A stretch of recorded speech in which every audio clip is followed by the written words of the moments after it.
morning, ladies and gentlemen. Welcome back to the vlog. The view right now is just something to behold. It is incredible out here. I am currently in Red Rock. We got in not too late last night, but to be honest, I was just so exhausted that I was invited to come and watch the live music at the inn that I'm currently staying at, which is haunted. It's like all sorts of things, man. That place it's pretty incredible so far. Very, very cozy, honestly. Probably like one of the most comfortable beds that I've ever slept on in my entire life. But apart from that, honestly, I'm here for the views. Check this out. This is just something else. Look at all that. Wow. You can see all the mountains down there. I did send up the drone earlier and absolutely gorgeous. We got one little water tower down there. There's a bunch of boats. We're actually at the marina. Obviously, normally during the summertime, there's probably a bunch of boats and yachts and stuff in the water. This is like a little trail, it looks like, which I'm going to walk. It does look like something went across the lake there. You can see a bunch of tracks.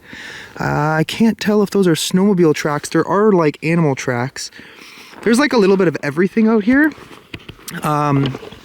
There are obviously lynx, there's moose. Even the owner was telling me that they like to leave peanuts out right on the deck, the main deck of the inn, and a lot of the animals just come and grab them. There was actually 2 blue jays earlier, which was pretty cool to see. They just kind of flew up, came up to the peanuts, and then I guess they saw me and took off. I was trying to film them, but they took off pretty quickly. So let's go a little further up this way and check out this incredible view. Man, this is Canada. This is like, when you think of Canada, this is what you expect. Very different from, like, you know, the little cities that we have here in this country.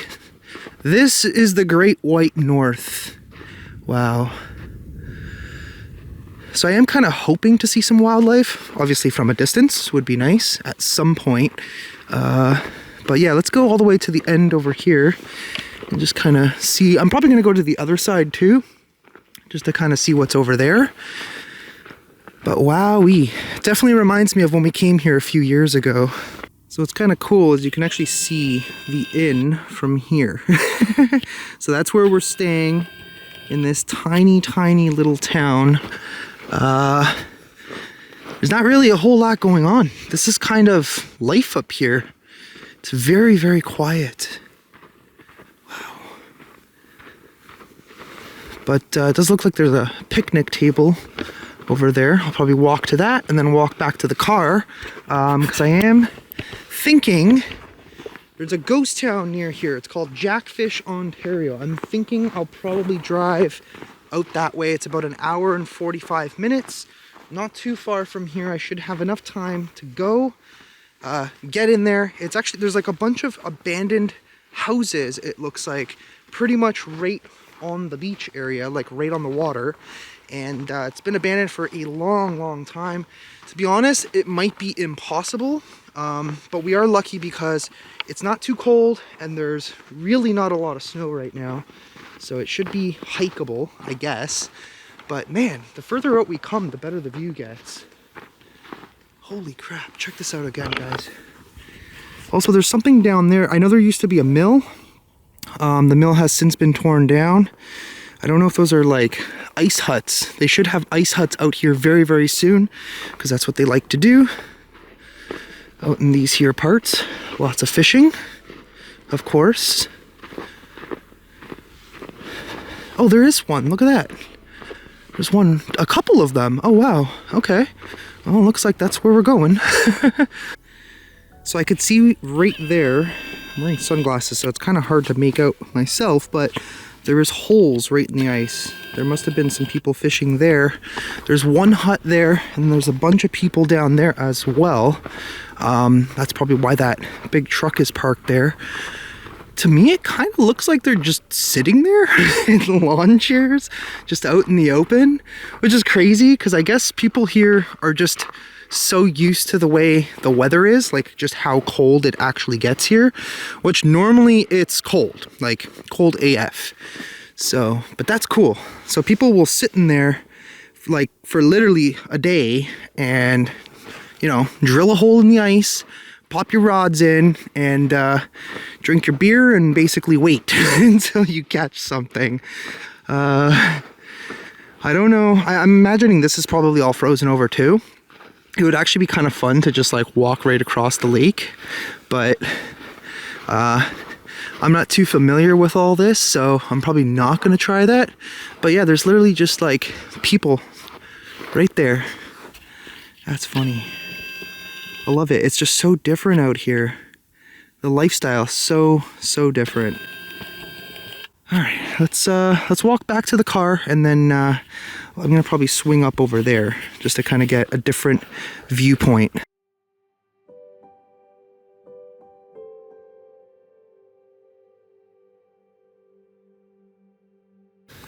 This is pretty wild. I was just standing here, just taking some B-roll shots, and you can hear the ice cracking. That's like a normal thing though, I guess.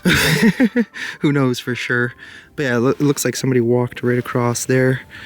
I think most people would probably be terrified of, you know, randomly crossing a lake that's frozen over, just in case. I'm waiting to hear it again.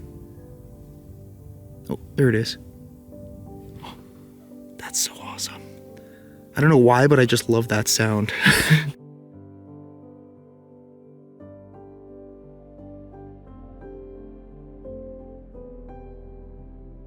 Alrighty, so I wanted to see what it looks like from this side. Wow. Which is pretty cool. So jackfish is basically that direction. Yeah, these people are literally just sitting there. I assume they're ice fishing. They have an ATV. I can see it a little more clearly now. I'm gonna zoom in here. Yeah, look, they're literally just sitting there, living their best lives. Alrighty, well. So, this is a little glimpse so far of our experience here on Lake Superior in Red Rock, Ontario. So, basically the plan is for today, I gotta drive about 15 minutes that way, which is east. We're actually backtracking towards Sault Ste. Marie, get some gas, and then it's about an hour and a half from there to the abandoned ghost town. And we'll go and check that out, hoping for the best. I hope this does work out. The only problem is because of the snow, it might be hard to get in there because it's probably not going to be plowed. So basically off the highway, you got to turn down like this dirt road, and the ghost town is pretty much right there. And then I guess we got to basically walk up the coast, not really coast, but the lake beach coast area in order to get to where the people actually lived. So let's hope for the best. I got nothing to worry about when you're by my side. Okay, so this is one of the views that we missed last night because it was, you know, pitch black. Also, driving in this area at night, very scary, but yeah, this is our view. Still Lake Superior because the lake is just massive, but absolutely incredible. And then you have all this red rock along the side here. Wow. I got nothing to worry about when you're by my side.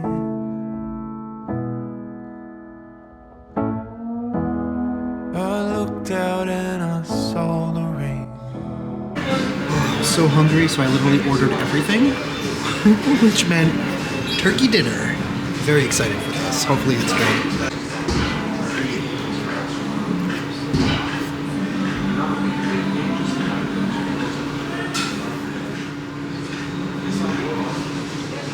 Turkey's good. Finally, some good food. Oh, finally, a good meal at Rosie and Josie's. I don't even know where the heck I am right now. But honestly, I've been struggling because all the meals have sucked so far. I probably just picked a bunch of really bad places, to be honest. Maybe not even bad ones, maybe just picked the worst meal possible. But yeah, basically got an hour and a half. It is about to get dark, so it's going to be a fun and treacherous driving through the dark in northern Ontario. Honestly, that's just crazy. It's crazy that people, it's still like, I'm trying to figure out how people live up here. But it has been fun so far. I've really enjoyed these adventures. Jackfish was freaking awesome. What a crazy adventure. And I did confirm what I saw was a dead wolf, apparently, on the pile of rocks over there. So that was kind of crazy. But yeah, let's get a move on. Damn, is it ever foggy. Holy crap, man. Can barely even see. Okay, it's clearing up. It's like weird in certain patches. It's like complete whiteout. You can't see anything. And just like that, it is a little bit foggier again. Maybe I'll just use the camera to see what's ahead. I can actually see better. Holy crap. That's funny. No, we're not gonna do that. That's bad. That's bad! And no day is complete without a beautiful view of the sunset. Wow. Looks like the sky is going to be pretty clear tonight, which is good because we might actually be able to see the northern lights. Holy crap, it's getting cold! Ladies and gentlemen, we are officially on the last leg towards Pickle Lake, Ontario. Again, the furthest north that you can drive. There's access there all year round. I have left Red Rock. I feel like I left a piece of my heart and my soul back there. That place was just, I don't know. It's like a little hidden gem. Just such character, honestly. The people were really great. Again, huge shout out to the Red Rock Inn. Really took care of me. Very special place. We'll definitely be back. I'll probably come back during the summer when the weather is warmer and you can really enjoy the sights and sounds. It is beautiful out here even in the winter time. Like, just seeing it during the winter it just hits different. But anyways, so right now we are on the way to Thunder Bay, which is essentially, I guess you could say, the most northern large city, which is not very large. It's about 100,000 people. Now, I am going to probably just bypass Thunder Bay altogether. So I got to make sure first that I can actually book somewhere to stay up in Pickle Lake, and then I'll most likely just do the entire drive today. Right now it's showing about 7 hours and 48 minutes. I don't even know if did we just go back in time? I have no idea. It's saying CST. I think we might have gone back an hour. But anyways, this is crazy. So, first of all, Thunder Bay, which we're going to do on the way back, because there is a haunted location that I'm interested in seeing, and my freaking windows are all fogging up here. But yeah, so I'm interested in doing a haunted location there, and then we'll just be basically doing the whole stretch all the way back after that. Probably stop in Wawa or something, I don't know yet, but kind of just playing it as I go. A lot of this has just been totally spontaneous at this point.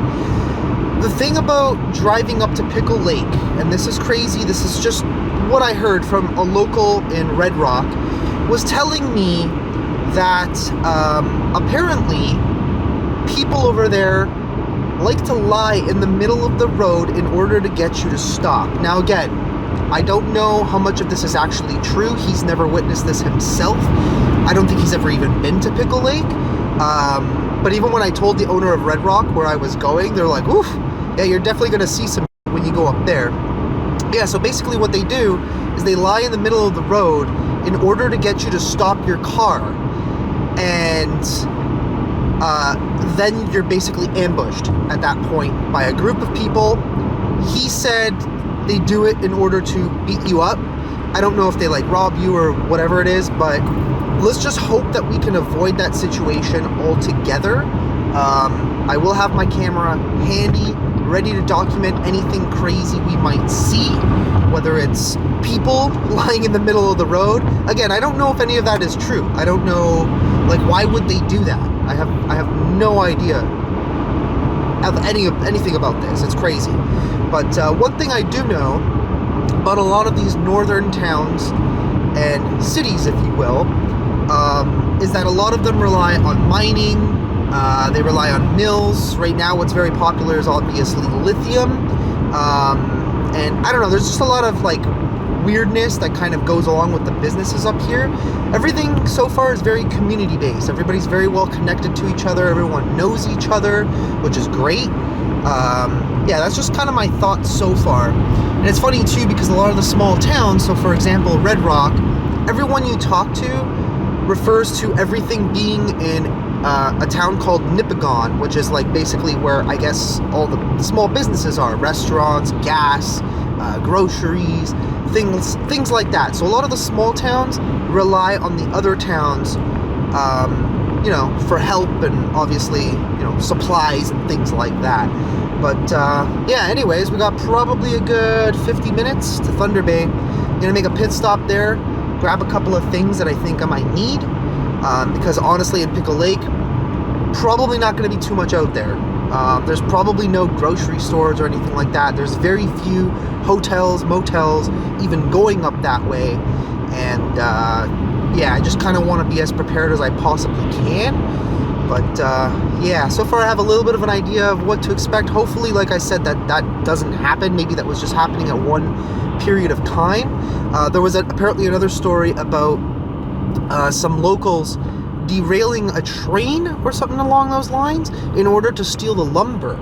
So that's crazy. Like, just the thought of people actually doing that is like insane to me. I guess desperate times call for desperate measures, right?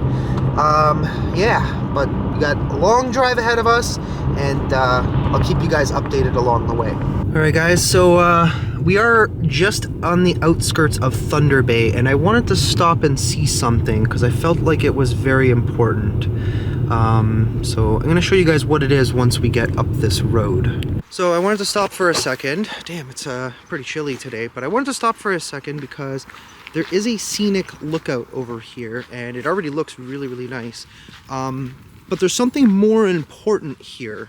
It's a very big part of Canadian culture and history here. This is actually the Terry Fox Monument.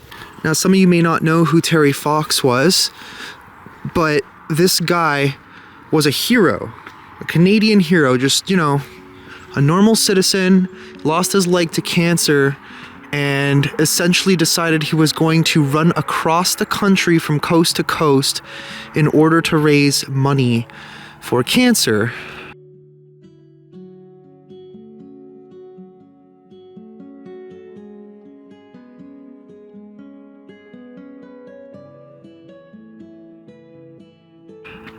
And this is the monument. This is actually more or less where he stopped. Wow. I'll explain a little bit of the story in a second, but I just wanted to get a view of this. Incredible. Man, this guy was the man. To me, the only important part about the publicity is cancer can be beaten and the Marathon of Hope. And I'm just one member of the Marathon of Hope. I'm no different from anybody else. I'm no better, I'm no lower, I'm equal with all of you. And if I ever change the attitude myself, then there's no use in continuing. So a little bit about Terry Fox's story here. Essentially, he had cancer. It was a very particular type where they had to remove his leg. So they removed his leg. Obviously, he had like, what do you call it, prosthetic. And he decided he was going to start running. He ran for 143 days, I believe, when all of a sudden he had to stop. And they realized that the cancer had reappeared in his lungs. I was coughing and choking and had pain in my neck and my chest. And I did 3 more miles and I decided I had to go see a doctor. And it was discovered then that originally I had primary cancer in my knee 3.5 years ago. And that the cancer had spread. And now I've got cancer in my lungs. And we gotta go home and try and do some more treatment. But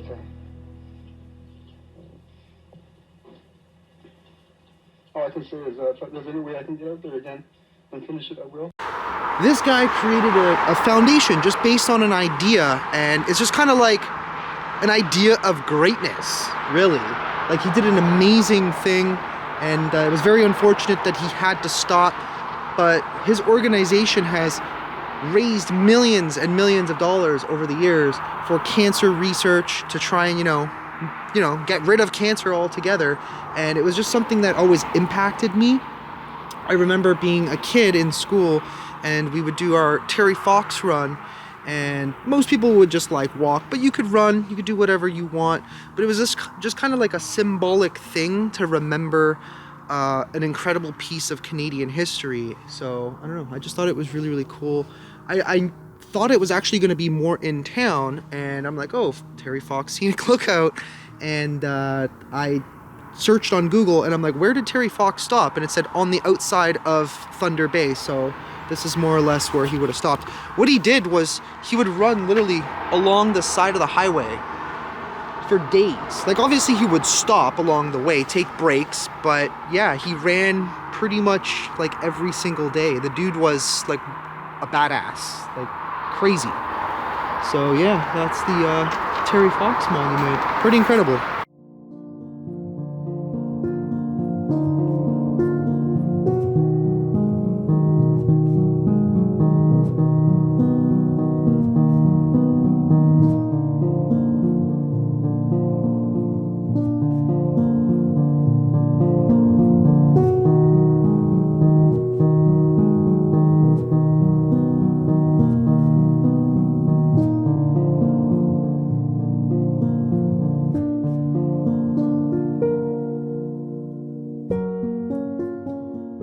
So over the years, I've lost a lot of people to cancer, and it's definitely very difficult when stuff like that happens.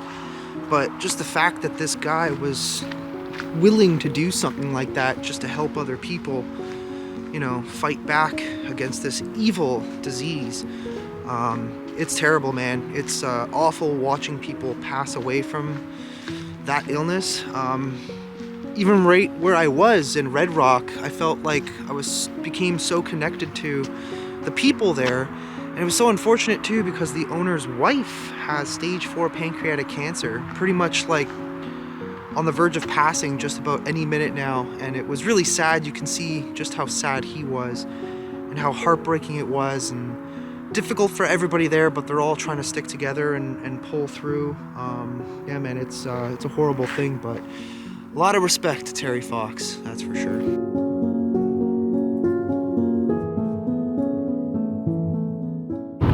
Okay guys, this is the final turn coming up here towards Pickle Lake. Honestly, I'm not even sure how I feel about this. Honestly, I think I'm just kind of like, I think I might just be psyching myself out a little bit just because of the one story that I've been told, and I think that's likely what it is. I mean, the one thing that's a little bit nerve-wracking right now is that the sun is going to be down in about 1 hour and 20 minutes, which means we'll be driving in the dark for about 3 hours. But that's okay. I'm getting kind of used to this at this point, looking out for the mooses and all that fun stuff here on these great highways in Canada all the way north. But it has been interesting. This area, this long stretch that I just did for almost 4 hours, well, not really. I think it's been about 2 hours since Thunder Bay, but that's been boring because there's literally nothing out here. Absolutely nothing. Just a bunch of trees. It looks kind of like we're coming up to something, but I don't even know. But yeah, I did a fuel check. Looks like we're good. I could probably drive there twice. So this is my last chance to turn around and go back home, but I don't think we're doing that. We're going to frickin' Pickle Lake, Take guys. the next right onto Ontario 599 North. Signs for Ontario 599, Savon Lake. Okay, we're going to Pickle Lake. The funny thing is that I'm quite literally the only... Oh, there's one more Continue truck. on Ontario 599 for 287 kilometers. There's one more truck on this road, so that's promising, I guess. But, yeah, only 4.5 hours left to go. Yeah, I gotta be cautious at this point because it doesn't look like anyone's going up this this road. There's more signs that say check your fuel, limited services. I do know there's like a few gas stations along the way, but yeah, I honestly have no idea what to expect, but I'm hoping for the best. I think this is going to be good. This is going to be fine. So there is like nothing out here. There's a lot of parks, like provincial parks, but it doesn't look like there's any houses, just a whole lot of trees. There was one truck who passed me, and that was about it. But yeah, there's not really anything going on out here, that's for sure. I wanted it to go away. I felt the weight of it all come down. I braced from the deafening sound, but you were there, holding my hand.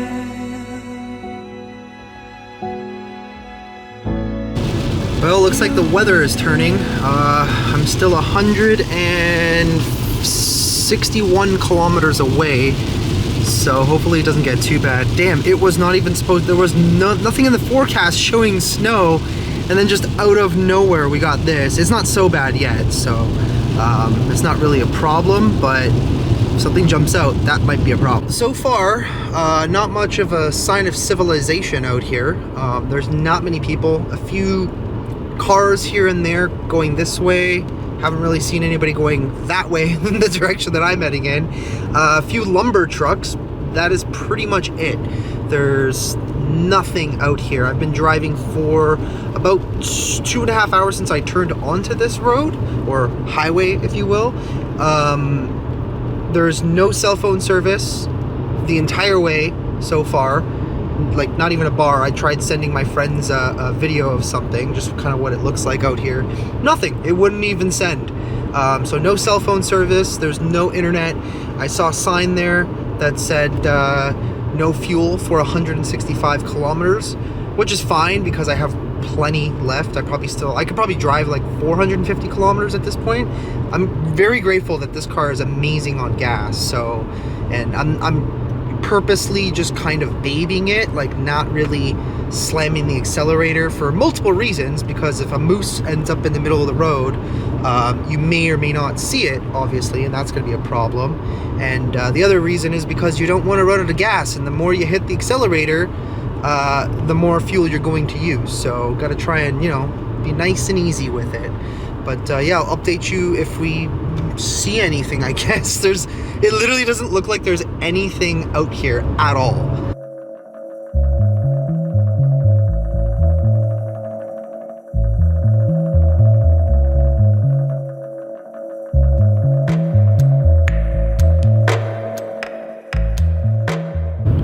This is literally the first sign of civilization. I know my windows are really dirty and kind of hard to see, but first sign of civilization that I've seen in almost 4 hours. I finally just got a little bit of service,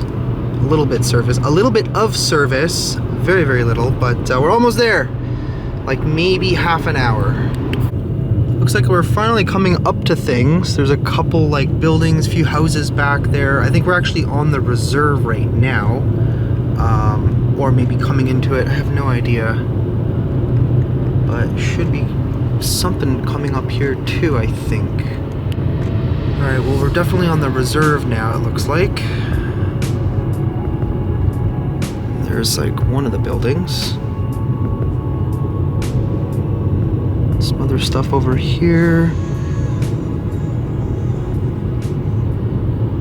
Alright, almost there. I'm almost there. I'm 15 minutes away now. I literally just drove over some random metal thing in the road. Didn't even see it because it quite literally blends in with the road.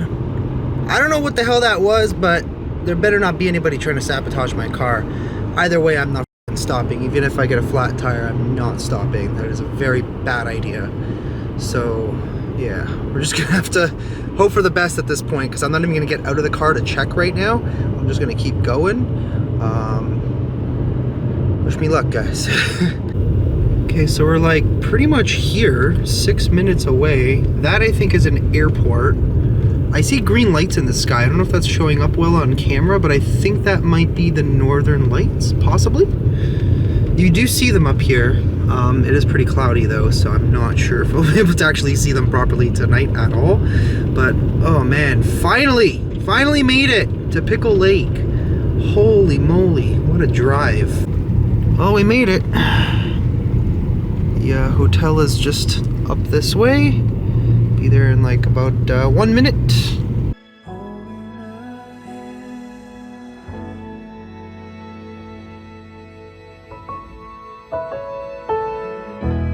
I got nothing.